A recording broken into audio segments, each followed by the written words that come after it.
আজকে এই মাগুর মাছ দিয়ে রান্না করব কচুর গাঠি। দেখা যাক কীরকম হয়। জিরা, তেজপাতা, লঙ্কা, শুকনো লঙ্কা ফোড়ন দেবো, কাঁচা লঙ্কা দিয়েছি। তোমাদের সঙ্গে কথা বলতে বলতে আমার রান্নাও প্রায় কমপ্লিট। তবে জানো তো, একটা কথা বারবার ভাবি শেয়ার করব।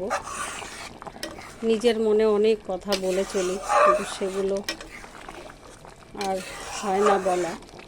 তবে একটা জিনিস আমি বুঝেছি, কিছু মানুষ আছে, তুমি যতই মনে করো যে শুধরাচ্ছে, সে ভালো হচ্ছে, কিন্তু তারা শুধরায় না।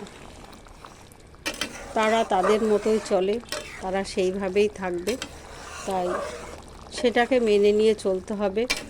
কারণ একটা কথা আছে, যেখানে তোমার কথা চলে না, শোনে না, তাকে ছেড়ে দাও। তাকে ধরে রাখার কোনো দরকার নেই। তুমি তোমার মতো ভালোভাবে চলো। জীবন একটাই, তোমাকে ভালো থাকতে হবে। কারণ চোখটা বন্ধ করে দেখো, কিচ্ছু নেই পৃথিবীতে। তাই অকারণে বেশি অশান্তি না করে নিজের মতো চলো, নিজের মতো থাকো। এটাই হচ্ছে মূল মন্ত্র আমার মতে।